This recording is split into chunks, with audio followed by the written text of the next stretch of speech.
Hello, welcome to the Pursuit of Truth. So on the last video I was talking about kidney issues. I still don't have any update on that. Got other tests to do.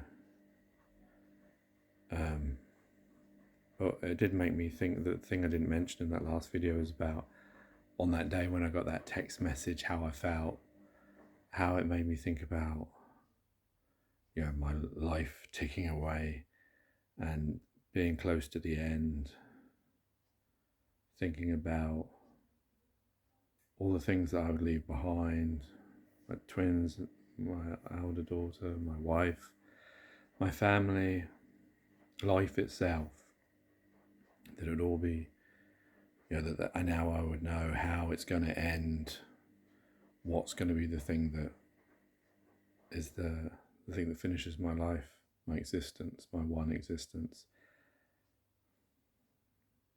And it was quite depressing. When I think about it now, it's depressing to think about that. If this is, you never think about illnesses or these things coming to you, and obviously as you get older there's more likelihood that you will get these things, especially when we live a life of where we don't eat the right things. All our supermarkets are full of stuff that never should have been made for humanity, but is there to, like with the excess sugar and salt, is there to make our taste buds want it more, and etc. And we carry on that with our children, and that's why we live unhealthily, and why the hospitals are full of people who, if there wasn't if these bad foods weren't out there, we wouldn't be having this problem. The problem is we all love it, isn't it? We all love fast food. We all love these sugars and salts that are in things. But it's probably not what our body needs.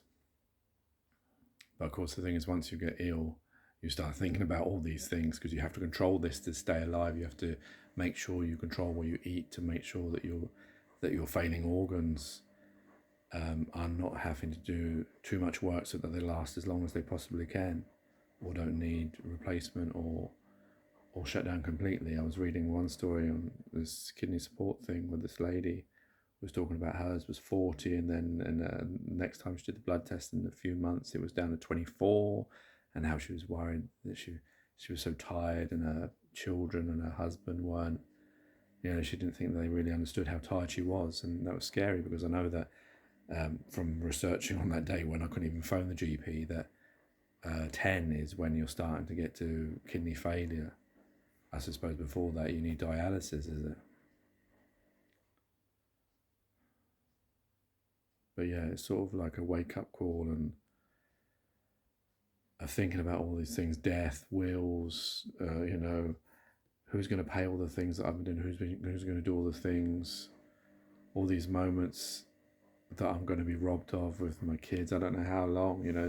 This kidney could last 10, 15 years, or it could last a year or months, depending what's really going on, what's causing this impairment, whether it's CKD or AKI. And it just makes you think about all these morose thoughts, which, plenty of my poems have gone over on that. But yeah, it just makes you, I guess I just have to, live as best as I can. But the problem is, the way I am is very difficult, because there's a lot of restrictions on me because of the way I think about that when I'm dead. How many people there's going to be just standing outside my grave. There's not going to be that many. And all these videos will be here for my kids, my wife, to be able to listen back, and for future generations. But I won't be here anymore. But I guess that's always going to be the case.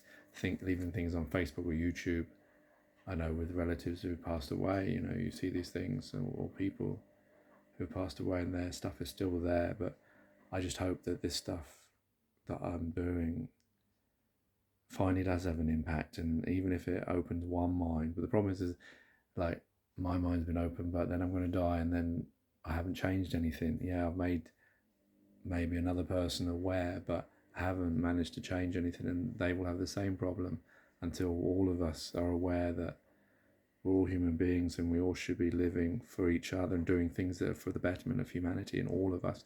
Not all these things that we just inherit, like money and system and countries and division and all that kind of stuff that I talk about on these 500 plus videos. I don't know how many more I've got left to do. I know this seems like finite the way I'm speaking, but I guess that's what I'm worried about. I'm worried about I don't know, because I can't predict that. I don't know what's going to happen. And it just makes this, it's quite depressing and sad to think, well, we all have to go through it. It's not, I know I've talked about death on Pursuit of Truth, like, was it the first 100 or 200? I don't know which video it was. And now I'm talking about it again, and we all have to go through it. We all have to taste of death. And this is the one existence we have. It just it feels strange to think of, because obviously as a person who's living, you only ever think about living. You don't think about before or after, how it will be. And yet the world will carry on, and the people that you leave behind will carry on until they meet their demise. And then eventually everyone will be dead. Whether there's a heaven or an afterlife or some kind of different physical, spiritual thing that happens, who knows? Or we all turn into ghosts, or the fabric of the universe. Or we all meet each other up in this heavenly place of eternity. Sorry for being a bit depressive, but I know, I do feel quite depressed and sad to think that my life could be coming to an end now, that when I've achieved so little and done, I don't know.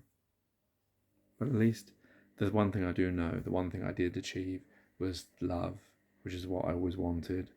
The love of my wife, I couldn't ask for anything better than that. And the love of my 3 children, who I just hope when I'm not there that life treats them better, and that they don't have sadness and suffering, and they live long, happy, healthy lives and enjoy and change the world for their future generations. I love you all. Take care, take your best, and peace.